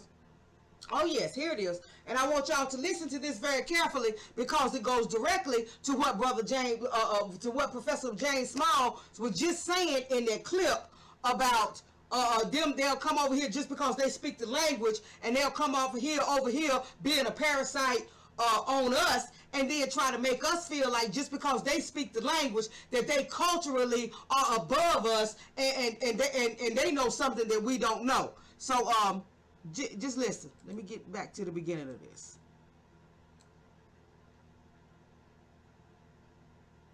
Is a sense of knowing it. One thing that I do have that a lot of Black Americans don't have. Okay, and this is the African immigrant, right? And they actually got a link to the video, and her name is Jamira Burley on TikTok. And this is what she had to say. One thing that I do have that a lot of Black Americans don't have is a sense of knowing where you come from. Oh my God, this again? Like, this is a weird... Now that's what she said. The one thing that I have that the African American doesn't have is a sense of where you came from. Now let me play what the professor just said. Africa, on the regular. I don't see them participating in our movement. Let me finish. You got the African Day Parade. You don't see the Africans. You got the festival that be going on in Brooklyn. The band festival, the African festival. Where's the Africans at? When we doing our rides and our marches, where's the Africans at on your side? Talk to us really about that, man. See, let me tell you something. We think slavery in America was something. Slavery in Africa is still in force.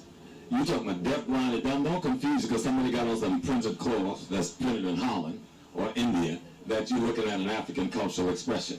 That's not an African cultural expression. That cloth was printed in a European country and then sold to Africans. And they've accepted that as their cloth. You understand what I'm saying? Just that piece. Now, they do speak the language, but they know less about their history than you and I do.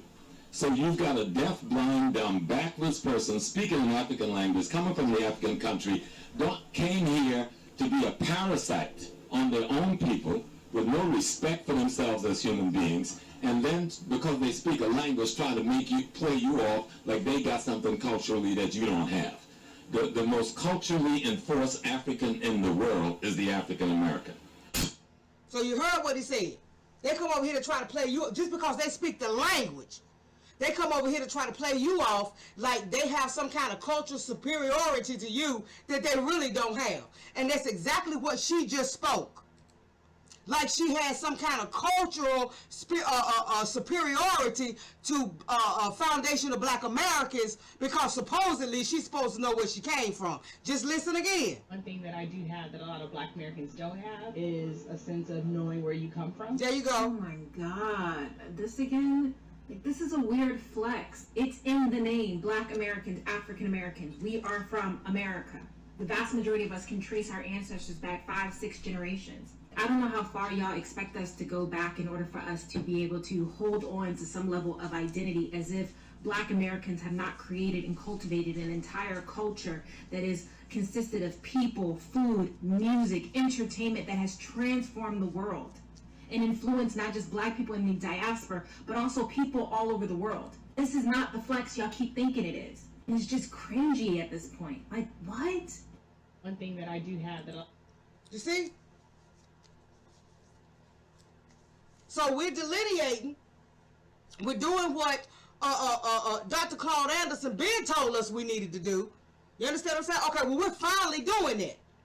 You understand? We're finally separating ourselves from the rest of the diaspora. We're finally separating ourselves from all of these Black immigrants that are coming in and every other immigrant group. We're finally separating ourselves. We're finally saying, okay, this is who we are. This is our land. This is our culture. And the United States government owes us a debt. So if you're wondering why all of this stuff is suddenly coming up, and why all of this is suddenly happening now, is because we're closer to reparations than even we realize that we are. And if you don't think that they were trying to get at one of our own to come at the person that they think is our leader, remember, they think Tariq is our leader.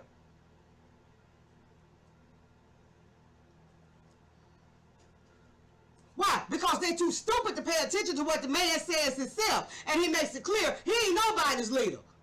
You understand what I'm saying? This is not a group. This is not an organization. This is our lineage. And we got more and more and more and more and more foundational Black Americans doing their genealogy. You understand what I'm saying? So that they can prove their lineage, so that they can prove that their lineage goes back to some to slavery, some even beyond slavery. But because they think Tariq is the leader, because they think if you get rid of Tariq, if you what's the word I'm trying to find? If you get rid of Tariq, if you degrade Tariq, if you do all those things with Tariq, then somehow or another, all this FBA stuff and all this reparations talk will go away. No, it won't. No, it won't. So that's just one more thing that I want to bring y'all before I go. Like I said, I know that this ended up being a lot longer than I meant for it to be, but I had to break it down. I had to break it down. It was bearing on my heart. It was bearing on my mind, and I had to break it down. Because like I said, I'm tired of the lies. I'm tired of the false narratives. I'm tired of us being called a hate group. I'm tired of us being called a cult. You understand what I'm saying? I'm tired of these immigrants coming telling all these lies and all of this. And now they have dragged one of our own elders into this mess. I'm just tired of it. So I had to come on here and break it down to y'all. Okay, now, let me put, yeah, I got that in the star, so I can put that in the description.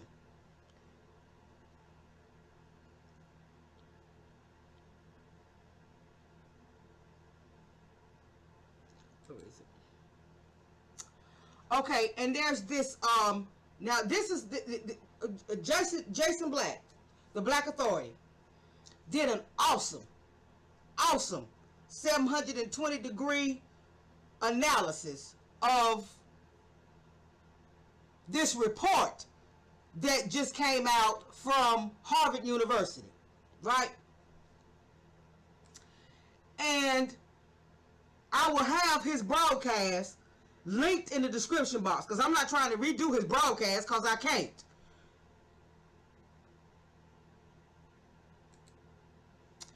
But it was JCHS, Joint Center for Housing Studies of Harvard University, Black Immigrant, January 5th, 2023, Black Immigrant Homeownership, National Trends, and the Case of Metro Boston, right? And I'm just going to read this first paragraph to you.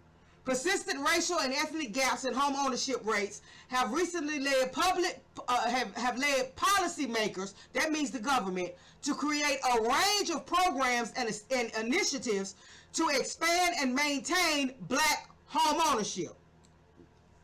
So in the title, they talking to you about Black immigrant home ownership. In the first paragraph, they bring it to just plain Black ownership. Now we're getting ready. Now we're getting into the debate and switch. So now Black folks gonna read this, and Black folks, just regular native foundational Black Americans, will read this and think that this has something to do with them. This has nothing to do with native Black Americans. This has nothing to do with foundational Black Americans. Okay. These include developing special purpose credit programs targeted at Black and Hispanic buyers. So, of course, you know, we got to have the Black and brown, the Black and Hispanic. You understand what I'm saying? It's always Black and something. It can't never just be us, right? Issuing more small dollar mortgages below $100,000 to finance lower valued property, and innovating credit score models. These efforts must account for the fact that Black homeowners live in a broad range of locales and circumstances.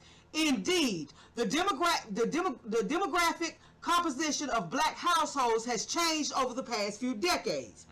In 2019, nearly 1 in 8 households headed by a Black person in the U.S., 12%, they're talking about it still, 12% of Black folks in the United States, was headed by someone born in another country, having migrated from countries including Jamaica, Haiti, Nigeria, Ethiopia, Ghana, Trinidad and Tobago, the Dominican Republic, and Cape Verde.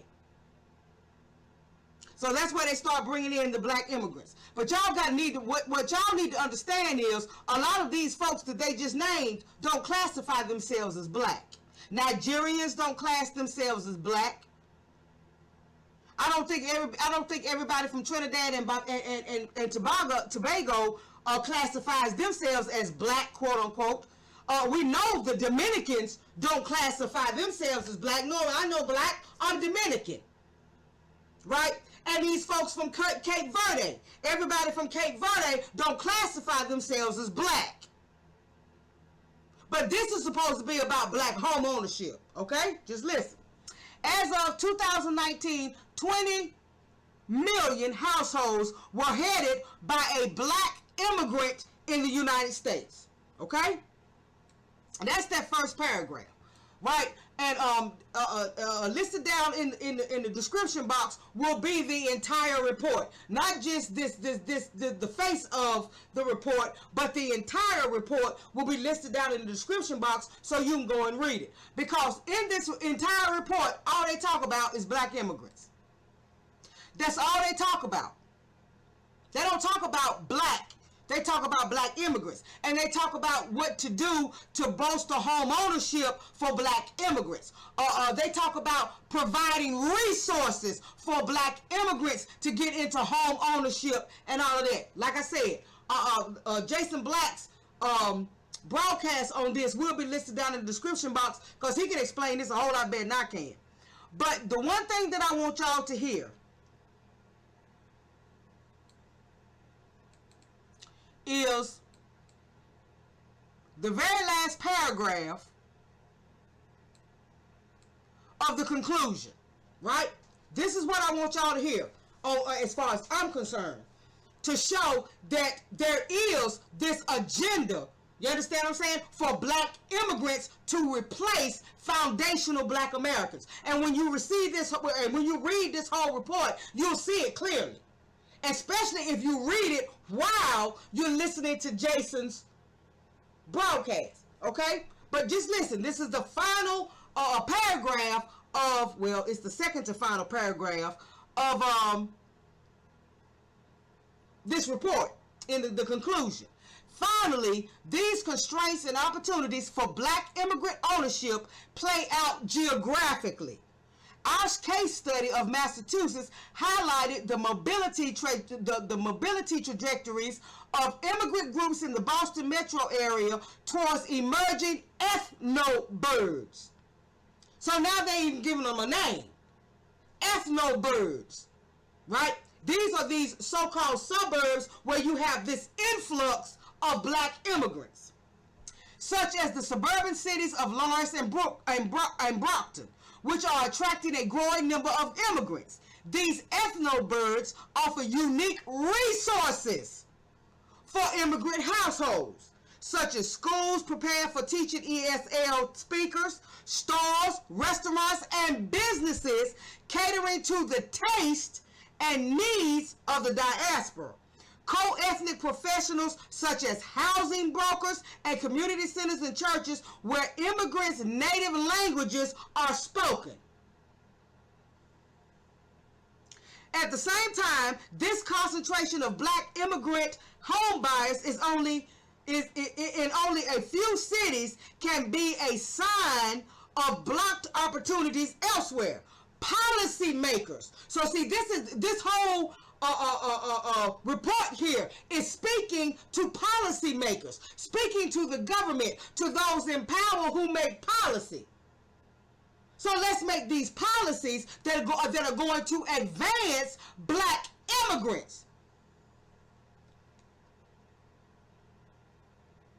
Policymakers should either recognize these geographic concentrations and focus resources on emerging immigrant destinations, or look for ways to expand immigrant home ownership opportunities in more places. In all, this working paper highlighted how black households, so now we done went back to just black. Now remember, I just read the very first paragraph of it, and it just talks about black. And then it goes on to black and brown. Okay, well now we're in the last paragraph, and we go back to just black. Why? To remind you, oh yeah, we're talking about you too. We're just talking about black. But the whole report has been about how we're going to help black immigrants with special programs, with resources, and all of this kind of stuff, so that they can get into more home ownership. In all, this working paper highlighted how black households are far from a monolithic group. Okay, so if they know that we're not a monolithic group, come on now. If they know we're not a monolithic group, if they know that it's just not all black clustered up together, then what's the problem with us delineating? We hope the future research will look closer at the diversity among black households. Diversity meaning all of these different black immigrants.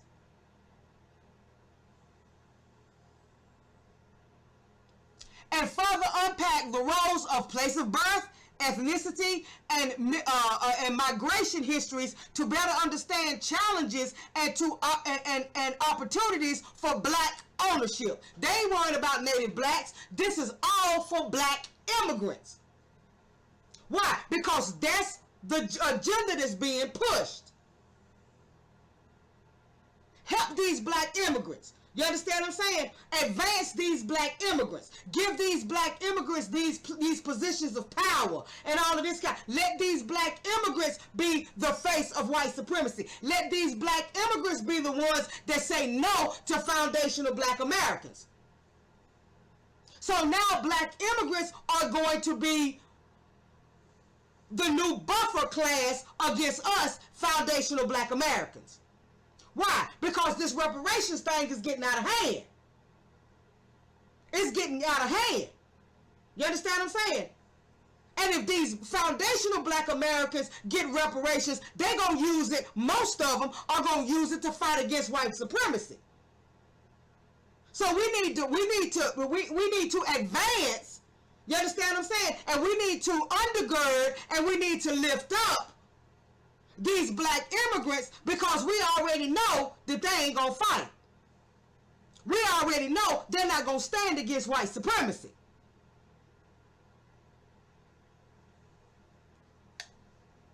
So like I said, all of this information, every bit of this information, all these videos, all of these Twitter posts, all of this stuff will be listed in the description box. So you can go in, you ain't got to take my word for nothing. You understand what I'm saying? You ain't got to believe nothing that you hear on this video. You can go into the description box and you can pull it all up and you can listen to it over and over and over again for yourself. You can read for yourself. But understand that there is a very, very real agenda to replace foundational black Americans, native black Americans, those of us who have been here at least since slavery.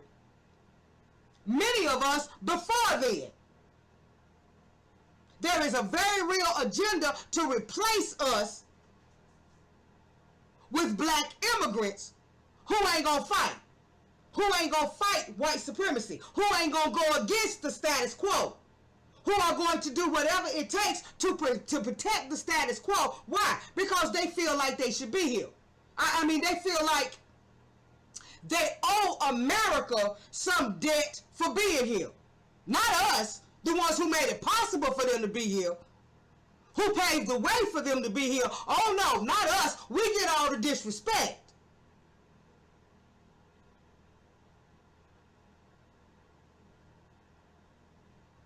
So see, this is why I came to you. I wanted to break it down. Because like I said, when I initially saw this interview with this Amawali Africa and Professor James Smalls, I was like, something ain't right there. 2 and 2 the math ain't mathing. Not when I know what I have heard this man say down through the years as far as the African immigrant is concerned and how the African immigrant relates and interacts with the African American. So understand, there's an agenda behind this. There's a reason why he came out when he did and called out Tariq the way he did. But did not call out this same Amawali for the negative, derogatory things that he had said about Tariq and FBA. So you got to understand, there's a reason behind all of this. And we got to call that out. We can't be afraid to call it out. No, we don't want to disrespect our elder. You understand what I'm saying? No, we don't want to think that our elder has in any way acted off code. But I have proven to you here tonight, in their own words, what our elders have said as far as immigration is concerned. Immigration as a whole, specifically black immigration, and how all immigration impacts the foundational black American. And based on what I have presented you here tonight, now you know Tariq ain't causing no division. Tariq is simply doing what the elders told him to do. And he's the only one that's been bold enough to stand on to stand 10 toes down and do it. Well, him and some others. Others in the new black media.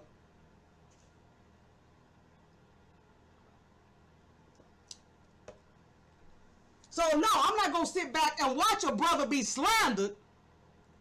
You understand what I'm saying? And watch a brother be called out like that under these kind of circumstances. No, not when he's simply doing what he has watched his elders do.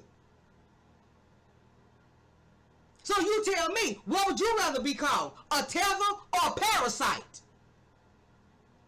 Because Professor James Small called them parasites.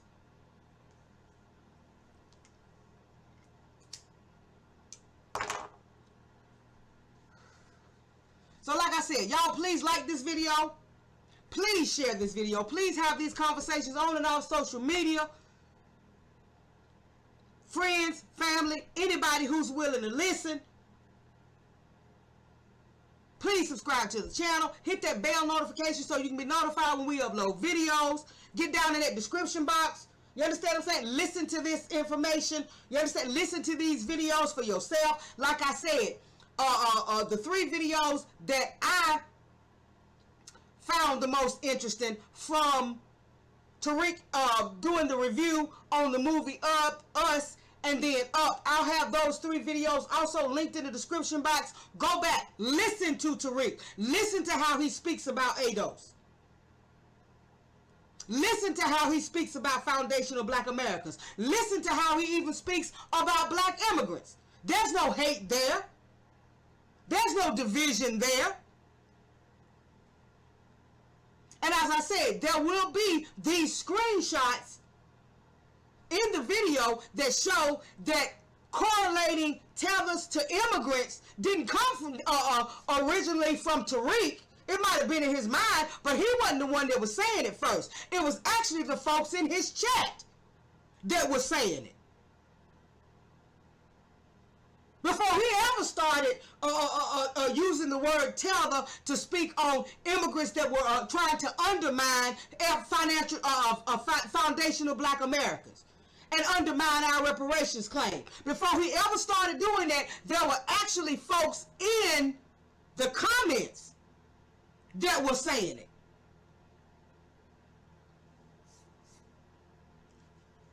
So like I said, y'all make sure y'all get down in that description box, get this information, share this video, have these conversations. Let's pray for Professor James Smalls. You understand what I'm saying? And whatever force is behind this, trying to cause this rift between the professor and Tariq, because the brother is going on all over his social media now, all over Twitter, all over Instagram. You can see all the wonderful, beautiful pictures of the Hidden History Museum, and all of us FBAs, and there might actually be some immigrants in there, but they on code.